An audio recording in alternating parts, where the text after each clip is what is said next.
Hello hello hello everyone, আমি সুজাতা। আমি আসছি আমার ইচ্ছে পূরণকে নিয়ে ম্যাম ম্যাজিক আয়োজিত অফলাইন এক্সিবিশন হাওয়া বদলে, যেটা হচ্ছে 7 এবং 8 তারিখ। 7 এবং 8ই মার্চ হচ্ছে আমরলি ব্যাংকোয়েটে। আমি থাকছি আমার হিউজ কুর্তি কালেকশন এবং জুয়েলারি কালেকশন নিয়ে। এরকম সুন্দর সুন্দর কুর্তি যদি তোমাদের পেতে হয় তাহলে তোমাদেরকে অবশ্যই আসতে হবে ম্যাম ম্যাজিক আয়োজিত হাওয়া বদল অফলাইন এক্সিবিশন আমরলি ব্যাংকোয়েটে। তোমরা আমার কাছে মোটামুটি 300-350 থেকে স্টার্ট করে আপ টু 1500-1600 পর্যন্ত কুর্তি পাচ্ছ। তোমরা বিভিন্ন সাইজের কুর্তি আমার কাছে পেয়ে যাচ্ছ, একদম 40 থেকে নিয়ে 50, 52, 54 পর্যন্ত কুর্তি 2 পিস কিন্তু তোমরা আমার কাছে পেয়ে যাচ্ছ। অবশ্যই আসতে হবে তোমাদেরকে। কোথায়?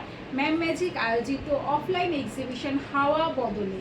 আমি থাকছি আমরলি ব্যাংকোয়েটে দুপুর 12টা থেকে রাত্রি 9টা পর্যন্ত তোমাদের অপেক্ষায়। আর আমার স্টল নাম্বারটা হচ্ছে স্টল নাম্বার 15। 15 স্টলে কিন্তু আমি থাকছি আমার ইচ্ছে পূরণকে নিয়ে, তোমাদের জন্য এত এত এত কালেকশন নিয়ে। Thank you.